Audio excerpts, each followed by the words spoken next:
The Adventures of Sherlock Holmes. The Adventure of the Beryl Coronet. By Arthur Conan Doyle. Holmes, said I as I stood one morning in our bow window looking down the street, "Here is a madman coming along. It seems rather sad that his relatives should allow him to come out alone." My friend rose lazily from his armchair and stood with his hands in the pockets of his dressing gown, looking over my shoulder.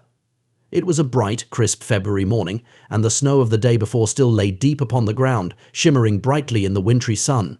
Down the center of Baker Street it had been ploughed into a brown crumbly band by the traffic, but at either side and on the heaped-up edges of the footpaths it still lay as white as when it fell. The grey pavement had been cleaned and scraped, but was still dangerously slippery, so that there were fewer passengers than usual. Indeed, from the direction of the Metropolitan Station no one was coming save the single gentleman whose eccentric conduct had drawn my attention.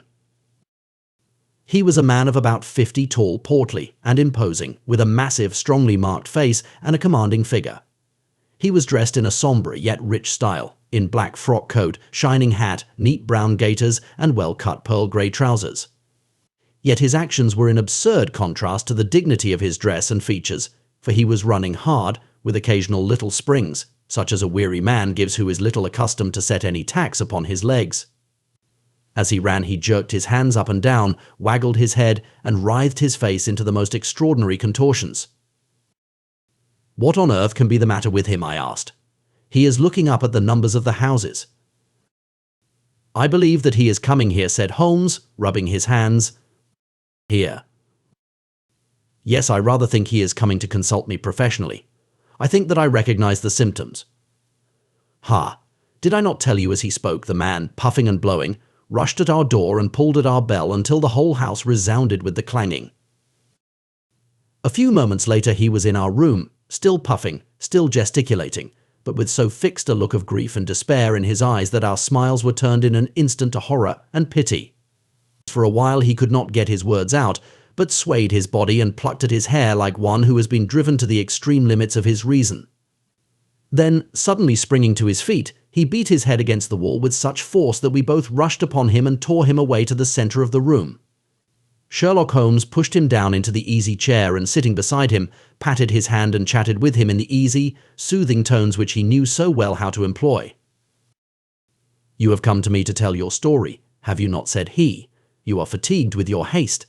Pray wait until you have recovered yourself, and then I shall be most happy to look into any little problem which you may submit to me." The man sat for a minute or more with a heaving chest, fighting against his emotion. Then he passed his handkerchief over his brow, set his lips tight, and turned his face towards us. "No doubt you think me mad," said he. "I see that you have had some great trouble," responded Holmes. "God knows I have. A trouble which is enough to unseat my reason, so sudden and so terrible is it. Public disgrace I might have faced, although I am a man whose character has never yet borne a stain. Private affliction also is the lot of every man, but the two coming together, and in so frightful a form, have been enough to shake my very soul. Besides, it is not I alone. The very noblest in the land may suffer, unless some way be found out of this horrible affair." "Pray compose yourself, sir," said Holmes, "and let me have a clear account of who you are and what it is that has befallen you." "My name," answered our visitor, "is probably familiar to your ears.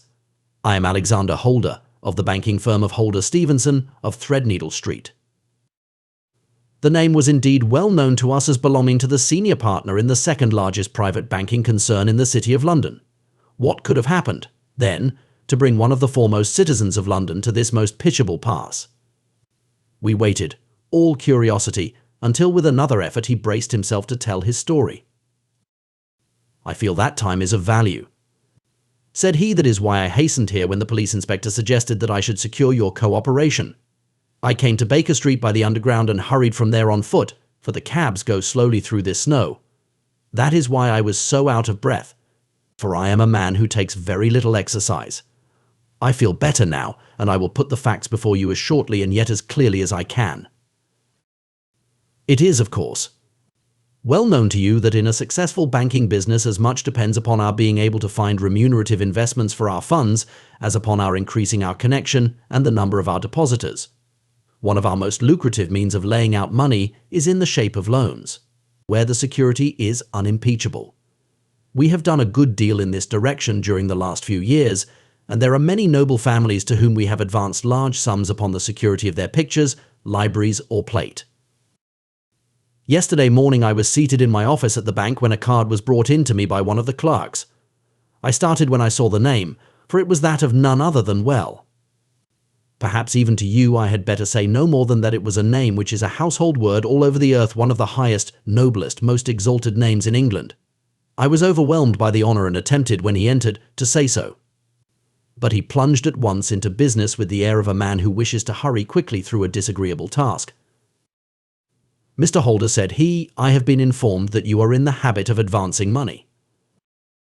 "The firm does so when the security is good," I answered.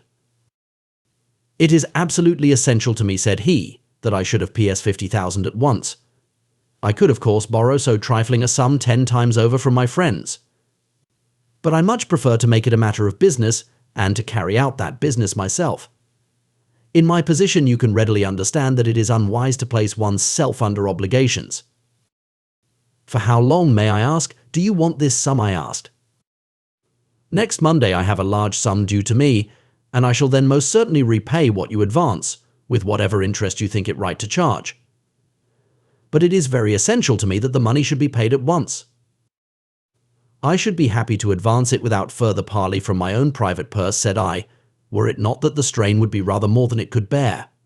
If, on the other hand, I am to do it in the name of the firm, then in justice to my partner I must insist that, even in your case, every business-like precaution should be taken." "I should much prefer to have it so," said he, raising up a square, black morocco case which he had laid beside his chair. "You have doubtless heard of the Beryl Coronet." "One of the most precious public possessions of the Empire," said I.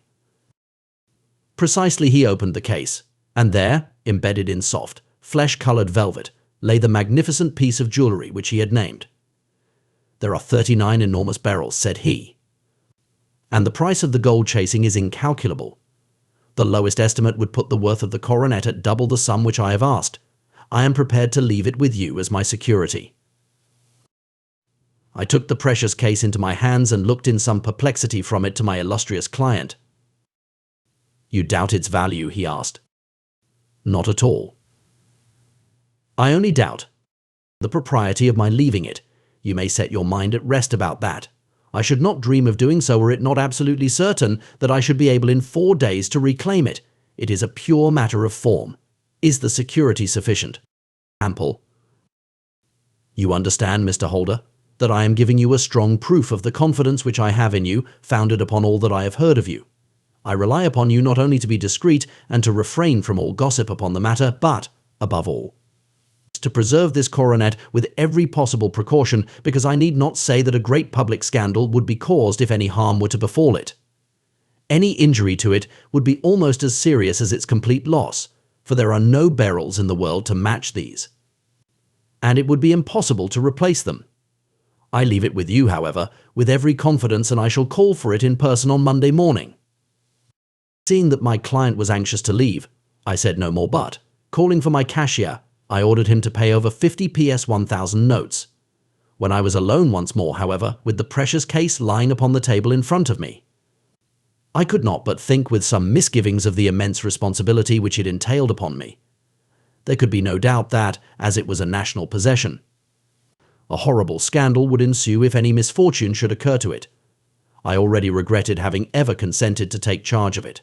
However, it was too late to alter the matter now, so I locked it up in my private safe and turned once more to my work. When evening came, I felt that it would be an imprudence to leave so precious a thing in the office behind me.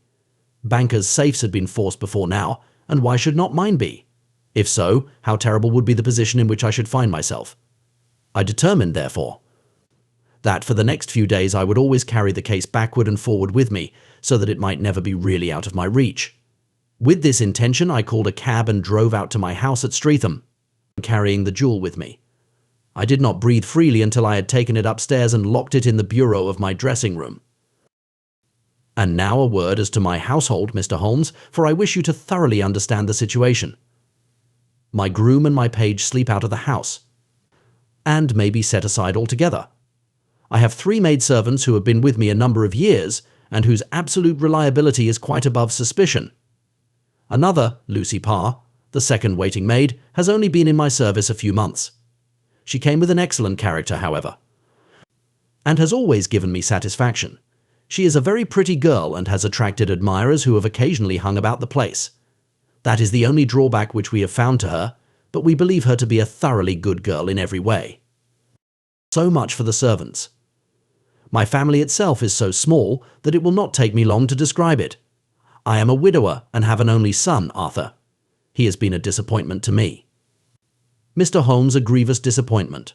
I have no doubt that I am myself to blame. People tell me that I have spoiled him. Very likely I have. When my dear wife died, I felt that he was all I had to love. I could not bear to see the smile fade even for a moment from his face. I have never denied him a wish. Perhaps it would have been better for both of us had I been sterner, but I meant it for the best. It was naturally my intention that he should succeed me in my business, but he was not of a business turn. He was wild, wayward, and, to speak the truth, I could not trust him in the handling of large sums of money. When he was young, he became a member of an aristocratic club, and there, having charming manners, he was soon the intimate of a number of men with long purses and expensive habits. He learned to play heavily at cards and to squander money on the turf, until he had again and again to come to me and implore me to give him an advance upon his allowance, that he might settle his debts of honor. He tried more than once to break away from the dangerous company which he was keeping, but each time the influence of his friend, Sir George Burnwell, was enough to draw him back again. And, indeed, I could not wonder that such a man as Sir George Burnwell should gain an influence over him, for he has frequently brought him to my house, and I have found myself that I could hardly resist the fascination of his manner. He is older than Arthur, a man of the world to his fingertips, one who had been everywhere, seen everything, a brilliant talker, and a man of great personal beauty. Yet when I think of him in cold blood, far away from the glamour of his presence, I am convinced from his cynical speech and the look which I have caught in his eyes that he is one who should be deeply distrusted. So I think, and so too thinks my little Mary, who has a woman's quick insight into character. And now there is only she to be described. She is my niece, but when my brother died 5 years ago and left her alone in the world, I adopted her, and have looked upon her ever since as my daughter. She is a sunbeam in my house, sweet, loving, beautiful, a wonderful manager and housekeeper, yet as tender and quiet and gentle as a woman could be. She is my right hand. I do not know what I could do without her. In only one matter has she ever gone against my wishes. Twice my boy has asked her to marry him, for he loves her devotedly. But each time she has refused him. I think that if anyone could have drawn him into the right path, it would have been she, and that his marriage might have changed his whole life, but now, alas, it is too late, forever too late. Now, Mr. Holmes, you know the people who live under my roof, and I shall continue with my miserable story. When we were taking coffee in the drawing-room that night after dinner, I told Arthur and Mary my experience, and of the precious treasure which we had under our roof, suppressing only the name of my client. Lucy Parr, who had brought in the coffee, had, I am sure, left the room. But I cannot swear that the door was closed. Mary and Arthur were much interested and wished to see the famous coronet, but I thought it better not to disturb it.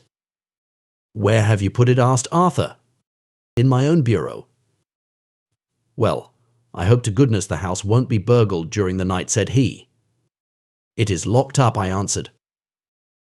"Oh, any old key will fit that bureau. When I was a youngster, I have opened it myself with the key of the box-room cupboard." He often had a wild way of talking, so that I thought little of what he said. He followed me to my room, however, that night with a very grave face. "Look here, Dad," said he with his eyes cast down, "can you let me have PS 200? "No, I cannot," I answered sharply. "I have been far too generous with you in money matters." "You have been very kind," said he, "but I must have this money, or else I can never show my face inside the club again." "And a very good thing, too," I cried. "Yes, but you would not have me leave it a dishonored man," said he. "I could not bear the disgrace.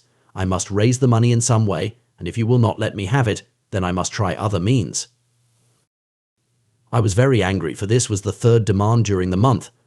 "You shall not have a farthing from me," I cried, on which he bowed and left the room without another word. When he was gone, I unlocked my bureau, made sure that my treasure was safe, and locked it again. Then I started to go round the house to see that all was secure, a duty which I usually leave to Mary, but which I thought it well to perform myself that night.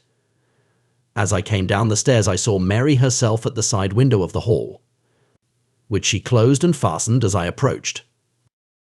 "Tell me, Dad," said she, looking, I thought, a little disturbed, "did you give Lucy, the maid, leave to go out tonight?" "Certainly not. She came in just now by the back door. I have no doubt that she has only been to the side gate to see someone, but I think that it is hardly safe and should be stopped.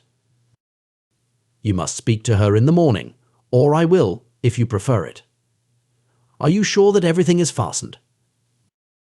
"Quite sure, Dad." Then, good night, I kissed her and went up to my bedroom again, where I was soon asleep. I am endeavouring to tell you everything, Mr. Holmes, which may have any bearing upon the case, but I beg that you will question me upon any point which I do not make clear. On the contrary, your statement is singularly lucid. I come to a part of my story now in which I should wish to be particularly so. I am not a very heavy sleeper, and the anxiety in my mind tended, no doubt, to make me even less so than usual. About 2 in the morning then, I was awakened by some sound in the house. It had ceased ere I was wide awake, but it had left an impression behind it as though a window had gently closed somewhere. I lay listening with all my ears. Suddenly, to my horror, there was a distinct sound of footsteps moving softly in the next room. I slipped out of bed, all palpitating with fear, and peeped round the corner of my dressing-room door. "Arthur," I screamed, "you villain, you thief! How dare you touch that coronet?"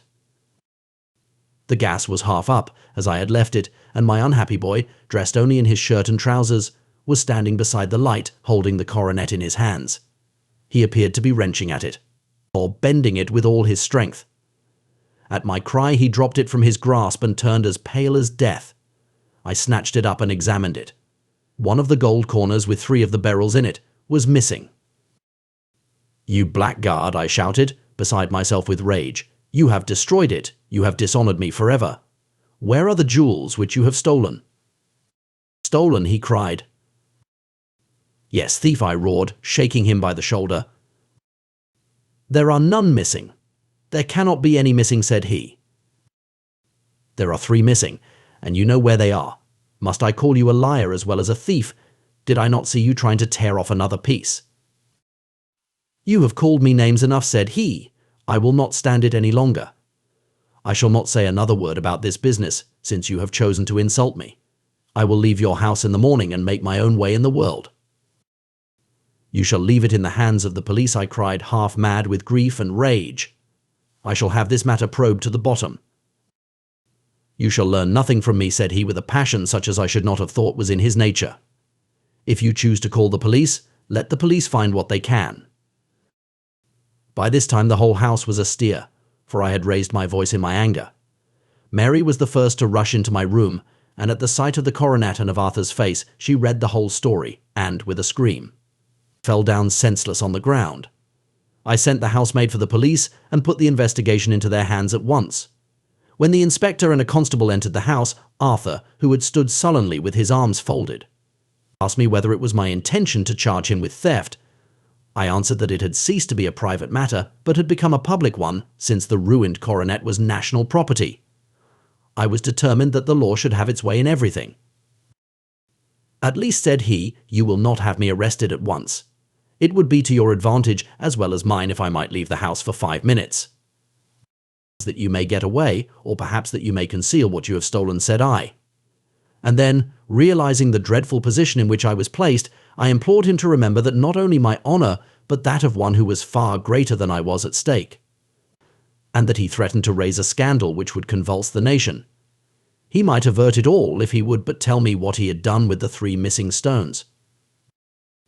"You may as well face the matter," said I. "You have been caught in the act, and no confession could make your guilt more heinous. If you but make such reparation as is in your power, by telling us where the Beryls are, all shall be forgiven and forgotten." "Keep your forgiveness for those who ask for it," he answered, turning away from me with a sneer. I saw that he was too hardened for any words of mine to influence him. There was but one way for it. I called in the inspector and gave him into custody. A search was made at once, not only of his person but of his room and of every portion of the house where he could possibly have concealed the gems, but no trace of them could be found, nor would the wretched boy open his mouth for all our persuasions and our threats. This morning he was removed to a cell, and I, after going through all the police formalities, have hurried round to you to implore you to use your skill in unravelling the matter. The police have openly confessed that they can at present make nothing of it. You may go to any expense which you think necessary. I have already offered a reward of PS 1000. My God, what shall I do? I have lost my honour, my gems, and my son in one night. Oh, what shall I do? He put a hand on either side of his head and rocked himself to and fro, droning to himself like a child whose grief has got beyond words. Sherlock Holmes sat silent for some few minutes, with his brows knitted and his eyes fixed upon the fire. "Do you receive much company?" he asked. "None save my partner with his family and an occasional friend of Arthur's. Sir George Burnwell has been several times lately. No one else, I think." "Do you go out much in society?" "Arthur does. Mary and I stay at home. We neither of us care for it." "That is unusual in a young girl. She is of a quiet nature. Besides, she is not so very young. She is 24.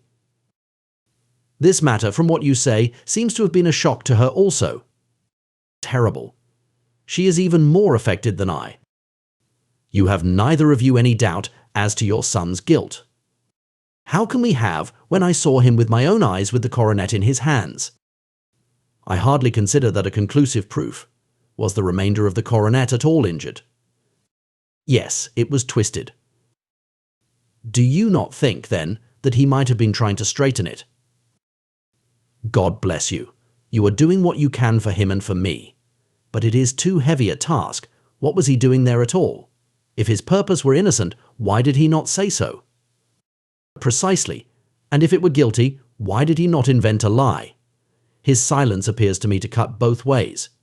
There are several singular points about the case. What did the police think of the noise which awoke you from your sleep?" "They considered that it might be caused by Arthur's closing his bedroom door." "A likely story. As if a man bent on felony would slam his door so as to wake a household. What did they say, then, of the disappearance of these gems?" "They are still sounding the planking and probing the furniture in the hope of finding them." "Have they thought of looking outside the house?" "Yes, they have shown extraordinary energy. The whole garden has already been minutely examined." "Now, my dear sir," said Holmes, "is it not obvious to you now that this matter really strikes very much deeper than either you or the police were at first inclined to think? It appeared to you to be a simple case. To me it seems exceedingly complex. Consider what is involved by your theory. You suppose that your son came down from his bed, went, at great risk, to your dressing room, opened your bureau, took out your coronet, broke off by main force a small portion of it, went off to some other place, concealed 3 gems out of the 39 with such skill that nobody can find them, and then returned with the other 36 into the room in which he exposed himself to the greatest danger of being discovered. I ask you now, is such a theory tenable?" "But what other is there?" cried the banker with a gesture of despair. "If his motives were innocent, why does he not explain them?" "It is our task to find that out," replied Holmes. "So now, if you please, Mr. Holder, we will set off for Streatham together, and devote an hour to glancing a little more closely into details." My friend insisted upon my accompanying them in their expedition, which I was eager enough to do, for my curiosity and sympathy were deeply stirred by the story to which we had listened.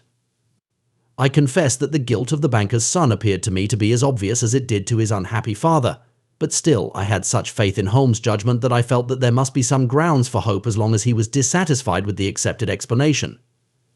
He hardly spoke a word the whole way out to the southern suburb, but sat with his chin upon his breast and his hat drawn over his eyes, sunk in the deepest thought.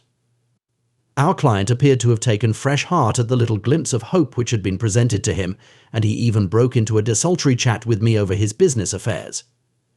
A short railway journey and a shorter walk brought us to Fairbank, the modest residence of the great financier. Fairbank was a good-sized square house of white stone, standing back a little from the road.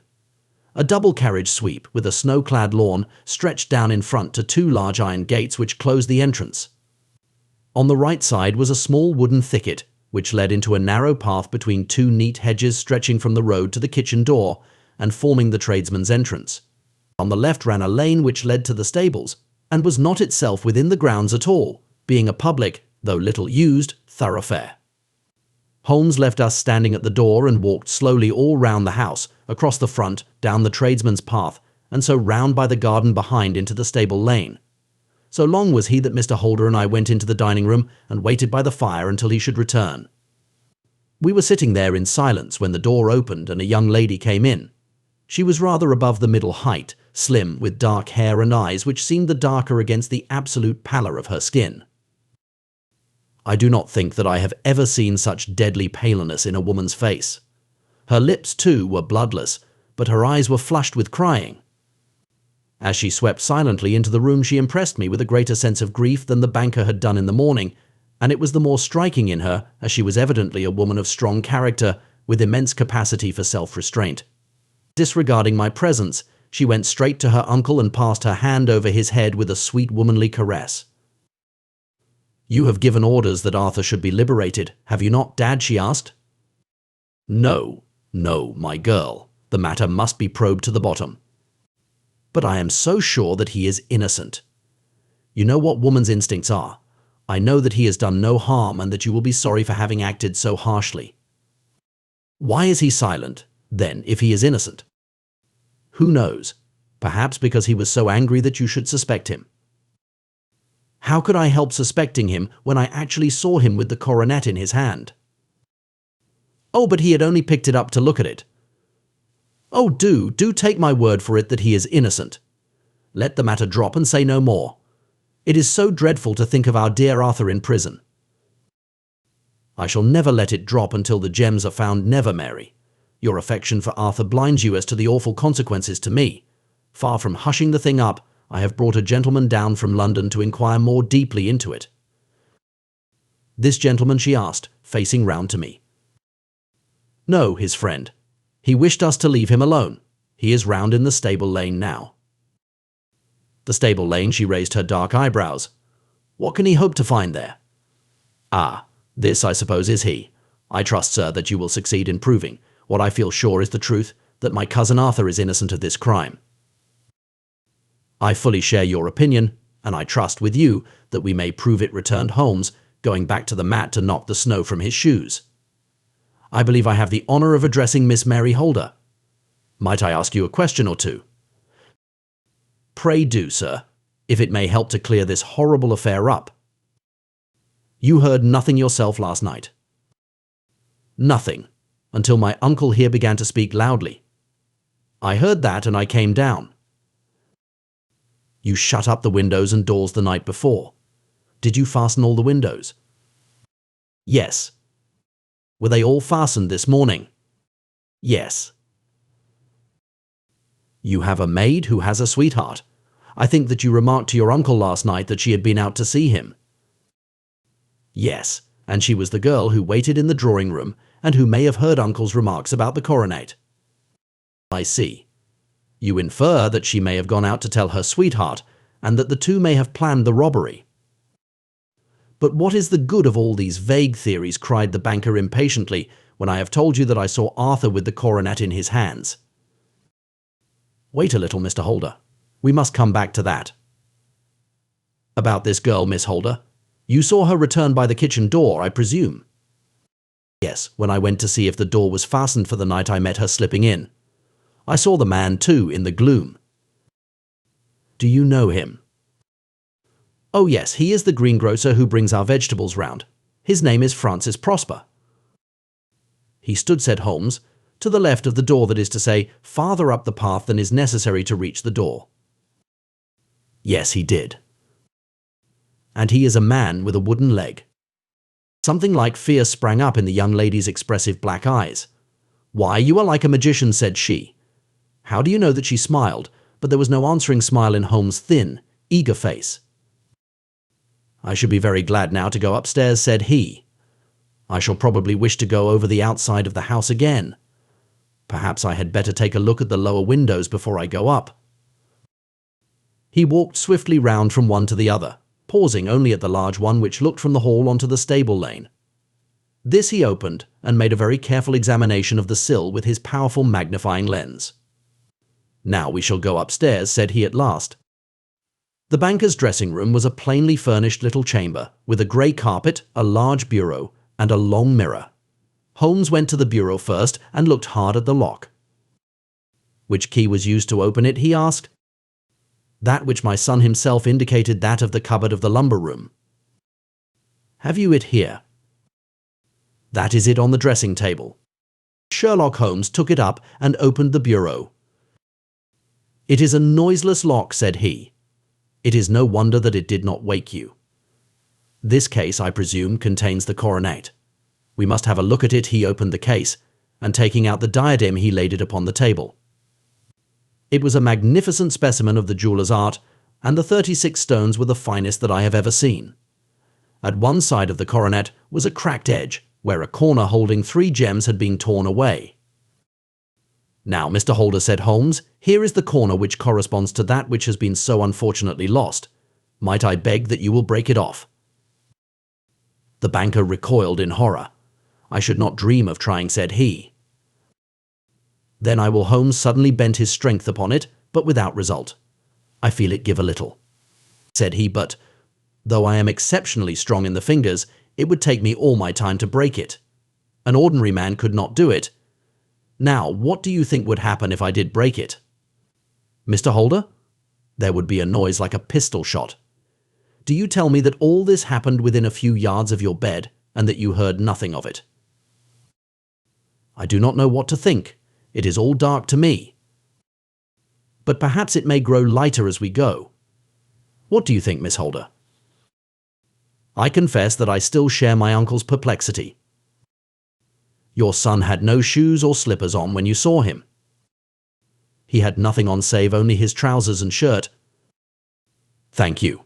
We have certainly been favoured with extraordinary luck during this inquiry, and it will be entirely our own fault if we do not succeed in clearing the matter up. With your permission, Mr. Holder, I shall now continue my investigations outside." He went alone, at his own request, for he explained that any unnecessary footmarks might make his task more difficult. For an hour or more he was at work, returning at last with his feet heavy with snow and his features as inscrutable as ever. "I think that I have seen now all that there is to see, Mr. Holder," said he. "I can serve you best by returning to my rooms." "But the gems, Mr. Holmes, where are they?" "I cannot tell." The banker wrung his hands.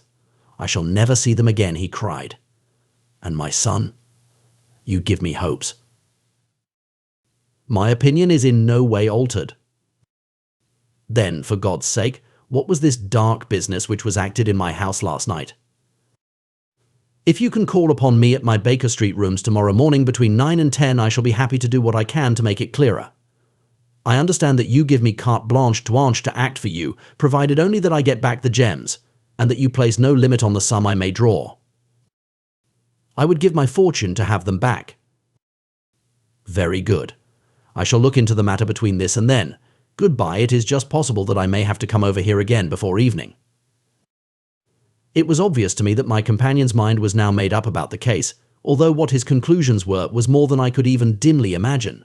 Several times during our homeward journey I endeavoured to sound him upon the point, but he always glided away to some other topic, until at last I gave it over in despair. It was not yet 3 when we found ourselves in our rooms once more. He hurried to his chamber and was down again in a few minutes, dressed as a common loafer. With his collar turned up, his shiny seedy coat, his red cravat, and his worn boots, he was a perfect sample of the class. "I think that this should do," said he, glancing into the glass above the fireplace. "I only wish that you could come with me, Watson, but I fear that it won't do. I may be on the trail in this matter, or I may be following a the wisp, but I shall soon know which it is. I hope that I may be back in a few hours." He cut a slice of beef from the joint upon the sideboard, sandwiched it between 2 rounds of bread, and thrusting this rude meal into his pocket, he started off upon his expedition. I had just finished my tea when he returned, evidently in excellent spirits, swinging an old elastic-sided boot in his hand. He chucked it down into a corner and helped himself to a cup of tea. "I only looked in as I passed," said he. "I am going right on." "Where to?" "Oh, to the other side of the West End. It may be some time before I get back. Don't wait up for me in case I should be late." "How are you getting on?" "Oh, so-so. Nothing to complain of. I have been out to Streatham since I saw you last, but I did not call at the house. It is a very sweet little problem, and I would not have missed it for a good deal. However, I must not sit gossiping here, but must get these disreputable clothes off and return to my highly respectable self." I could see by his manner that he had stronger reasons for satisfaction than his words alone would imply. His eyes twinkled, and there was even a touch of colour upon his sallow cheeks. He hastened upstairs, and a few minutes later I heard the slam of the hall door, which told me that he was off once more upon his congenial hunt. I waited until midnight, but there was no sign of his return, so I retired to my room. It was no uncommon thing for him to be away for days and nights on end when he was hot upon a scent, so that his lateness caused me no surprise. I do not know at what hour he came in, but when I came down to breakfast in the morning, there he was with a cup of coffee in one hand and the paper in the other, as fresh and trim as possible. "You will excuse my beginning without you, Watson," said he, "but you remember that our client has rather an early appointment this morning." "Why, it is after 9 now," I answered. I should not be surprised if that were he. I thought I heard a ring. It was, indeed, our friend the financier. I was shocked by the change which had come over him, for his face, which was naturally of a broad and massive mould, was now pinched and fallen in, while his hair seemed to me at least a shade whiter. He entered with a weariness and lethargy which was even more painful than his violence of the morning before, and he dropped heavily into the armchair, which I pushed forward for him. "I do not know what I have done to be so severely tried," said he. "Only 2 days ago I was a happy and prosperous man without a care in the world. Now I am left to a lonely and dishonoured age. One sorrow comes close upon the heels of another. My niece Mary has deserted me." "Deserted you?" "Yes. Her bed this morning had not been slept in, her room was empty, and a note for me lay upon the hall table. I had said to her last night, in sorrow and not in anger, that if she had married my boy all might have been well with him. Perhaps it was thoughtless of me to say so. It is to that remark that she refers in this note. "My dearest uncle, I feel that I have brought trouble upon you, and that if I had acted differently this terrible misfortune might never have occurred. I cannot, with this thought in my mind, ever again be happy under your roof, and I feel that I must leave you forever. Do not worry about my future, for that is provided for, and, above all, do not search for me, for it will be fruitless labour and an ill service to me. In life or in death, I am ever your loving Mary." What could she mean by that note, Mr. Holmes? Do you think it points to suicide? No, nothing of the kind. It is perhaps the best possible solution. I trust, Mr. Holder, that you are nearing the end of your troubles. Ha! You say so. You have heard something, Mr. Holmes, you have learned something. Where are the gems? You would not think PS 1,000 apiece an excessive sum for them. I would pay 10. That would be unnecessary. 3,000 will cover the matter. And there is a little reward, I fancy. Have you your cheque-book? Here is a pen. Better make it out for PS 4,000. With a dazed face, the banker made out the required cheque. Holmes walked over to his desk, took out a little triangular piece of gold with 3 gems in it, and threw it down upon the table. With a shriek of joy, our client clutched it up. "You have it," he gasped. "I am saved, I am saved." The reaction of joy was as passionate as his grief had been, and he hugged his recovered gems to his bosom. "There is one other thing you owe," Mr. Holder said Sherlock Holmes rather sternly. "Oh," he caught up a pen. "Name the sum, and I will pay it." "No, the debt is not to me. You owe a very humble apology to that noble lad, your son, who has carried himself in this matter as I should be proud to see my own son do, should I ever chance to have one." "Then it was not Arthur who took them." "I told you yesterday, and I repeat today, that it was not." "You are sure of it?" Then let us hurry to him at once to let him know that the truth is known. He knows it already. When I had cleared it all up, I had an interview with him, and finding that he would not tell me the story, I told it to him, on which he had to confess that I was right and to add the very few details which were not yet quite clear to me. Your news of this morning, however, may open his lips. For heaven's sake, tell me then, what is this extraordinary mystery? I will do so, and I will show you the steps by which I reached it. And let me say to you first, that which it is hardest for me to say, and for you to hear, there has been an understanding between Sir George Burnwell and your niece Mary. They have now fled together. My Mary. Impossible. It is unfortunately more than possible, it is certain. Neither you nor your son knew the true character of this man when you admitted him into your family circle. He is one of the most dangerous men in England, a ruined gambler, an absolutely desperate villain, a man without heart or conscience. Your niece knew nothing of such men. When he breathed his vows to her, as he had done to 100 before her, she flattered herself that she alone had touched his heart. The devil knows best what he said. But at least she became his tool, and was in the habit of seeing him nearly every evening. I cannot, and I will not, believe it, cried the banker with an ashen face. I will tell you, then, what occurred in your house last night. Your niece, when you had, as she thought, gone to your room, slipped down and talked to her lover through the window which leads into the stable lane.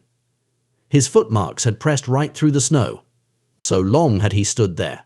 She told him of the coronet. His wicked lust for gold kindled at the news, and he bent her to his will. I have no doubt that she loved you, but there are women in whom the love of a lover extinguishes all other loves. And I think that she must have been one. She had hardly listened to his instructions when she saw you coming downstairs, on which she closed the window rapidly and told you about one of the servants' escapade with her wooden-legged lover, which was all perfectly true.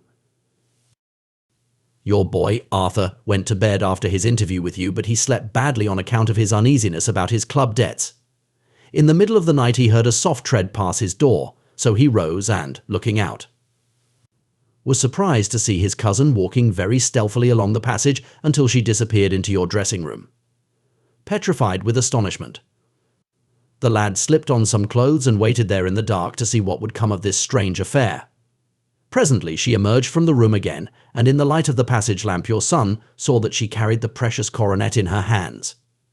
She passed down the stairs, and he, thrilling with horror, ran along and slipped behind the curtain near your door, whence he could see what passed in the hall beneath. He saw her stealthily open the window, hand out the coronet to someone in the gloom, and then closing it once more hurry back to her room, passing quite close to where he stood hid behind the curtain. As long as she was on the scene, he could not take any action without a horrible exposure of the woman whom he loved. But the instant that she was gone, he realized how crushing a misfortune this would be for you, and how all-important it was to set it right. He rushed down, just as he was, in his bare feet, opened the window, sprang out into the snow, and ran down the lane, where he could see a dark figure in the moonlight. Sir George Burnwell tried to get away, but Arthur caught him, and there was a struggle between them, your lad tugging at one side of the coronet, and his opponent at the other. In the scuffle, your son struck Sir George and cut him over the eye. Then something suddenly snapped, and your son, finding that he had the coronet in his hands, rushed back, closed the window, ascended to your room, and had just observed that the coronet had been twisted in the struggle, and was endeavouring to straighten it when you appeared upon the scene. Is it possible? Gasped the banker. You then roused his anger by calling him names at a moment when he felt that he had deserved your warmest thanks. He could not explain the true state of affairs without betraying one who certainly deserved little enough consideration at his hands. He took the more chivalrous view, however, and preserved her secret. And that was why she shrieked and fainted when she saw the coronet, cried Mr. Holder. Oh my God, what a blind fool I have been! And his asking to be allowed to go out for 5 minutes. The dear fellow wanted to see if the missing piece were at the scene of the struggle. How cruelly I have misjudged him. When I arrived at the house, continued Holmes, I at once went very carefully round it to observe if there were any traces in the snow which might help me. I knew that none had fallen since the evening before, and also that there had been a strong frost to preserve impressions. I passed along the tradesman's path, but found it all trampled down and indistinguishable. Just beyond it, however, At the far side of the kitchen door, a woman had stood and talked with a man whose round impressions on one side showed that he had a wooden leg. I could even tell that they had been disturbed, for the woman had run back swiftly to the door, as was shown by the deep toe and light heel marks, while wooden leg had waited a little and then had gone away. I thought at the time that this might be the maid and her sweetheart, of whom you had already spoken to me. And inquiry showed it was so. I passed round the garden without seeing anything more than random tracks, which I took to be the police, but when I got into the stable lane a very long and complex story was written in the snow in front of me. There was a double line of tracks of a booted man, and a second double line which I saw with delight belonged to a man with naked feet. I was at once convinced from what you had told me that the latter was your son. The first had walked both ways, but the other had run swiftly. And as his tread was marked in places over the depression of the boot, it was obvious that he had passed after the other. I followed them up and found they led to the hall window, where Boots had worn all the snow away while waiting. Then I walked to the other end, which was 100 yards or more down the lane. I saw where Boots had faced round, where the snow was cut up as though there had been a struggle, and finally where a few drops of blood had fallen, to show me that I was not mistaken. Boots had then run down the lane, and another little smudge of blood showed that it was he who had been hurt. When he came to the high road at the other end, I found that the pavement had been cleared, so there was an end to that clue. On entering the house, however, I examined, as you remember, the sill and framework of the hall window with my lens, and I could at once see that someone had passed out. I could distinguish the outline of an instep where the wet foot had been placed in coming in. I was then beginning to be able to form an opinion as to what had occurred. A man had waited outside the window, someone had brought the gems. The deed had been overseen by your son, he had pursued the thief, had struggled with him, they had each tugged at the coronet, their united strength causing injuries which neither alone could have effected. He had returned with the prize, but had left a fragment in the grasp of his opponent. So far I was clear. The question now was, who was the man, and who was it brought him the coronet? It is an old maxim of mine that when you have excluded the impossible, whatever remains, however improbable, must be the truth. Now I knew that it was not you who had brought it down, so there only remained your niece and the maids. But if it were the maids, why should your son allow himself to be accused in their place? There could be no possible reason.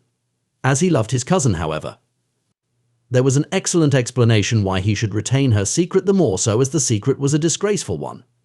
When I remembered that you had seen her at that window, and how she had fainted on seeing the coronet again, my conjecture became a certainty. And who could it be who was her confederate? A lover, evidently, for who else could outweigh the love and gratitude which she must feel to you? I knew that you went out little, and that your circle of friends was a very limited one. But among them was Sir George Burnwell. I had heard of him before as being a man of evil reputation among women. It must have been he who wore those boots and retained the missing gems, even though he knew that Arthur had discovered him. He might still flatter himself that he was safe, for the lad could not say a word without compromising his own family. Well, your own good sense will suggest what measures I took next. I went in the shape of a loafer to Sir George's house, managed to pick up an acquaintance with his valet, learned that his master had cut his head the night before, and finally, at the expense of 6 shillings, made all sure by buying a pair of his cast-off shoes. With these I journeyed down to Streatham and saw that they exactly fitted the tracks. I saw an ill-dressed vagabond in the lane yesterday evening, said Mr. Holder. Precisely. It was I. I found that I had my man, so I came home and changed my clothes. It was a delicate part which I had to play then, for I saw that a prosecution must be avoided to avert scandal. And I knew that so astute a villain would see that our hands were tied in the matter. I went and saw him. At first, of course, he denied everything. But when I gave him every particular that had occurred, he tried to bluster and took down a life-preserver from the wall. I knew my man, however, and I clapped a pistol to his head before he could strike. Then he became a little more reasonable. I told him that we would give him a price for the stones he held, PS 1,000 apiece. That brought out the first signs of grief that he had shown. Why, dash it all, said he, I've let them go at 600 for the 3. I soon managed to get the address of the receiver who had them, on promising him that there would be no prosecution. Off I set to him, and after much chaffering I got our stones at PS 1,000 apiece. Then I looked in upon your son, told him that all was right, and eventually got to my bed about 2 o'clock, after what I may call a really hard day's work. A day which has saved England from a great public scandal, said the banker, rising. Sir, I cannot find words to thank you, but you shall not find me ungrateful for what you have done. Your skill has indeed exceeded all that I have heard of it, and now I must fly to my dear boy to apologize to him for the wrong which I have done him. As to what you tell me of poor Mary, it goes to my very heart. Not even your skill can inform me where she is now. I think that we may safely say, returned Holmes, that she is wherever Sir George Burnwell is. It is equally certain, too, that, whatever her sins are, they will soon receive a more than sufficient punishment. The end. Best audiobooks for free hopes that you have enjoyed this production of The Adventure of the Beryl Coronet by Arthur Conan Doyle. This narrative is the 11th of a compendium of 12 Sherlock Holmes cases, each standing as their own short story, as published in The Adventures of Sherlock Holmes. Please subscribe to our channel on YouTube and Rumble, as your subscription is the support we need to create more great free content.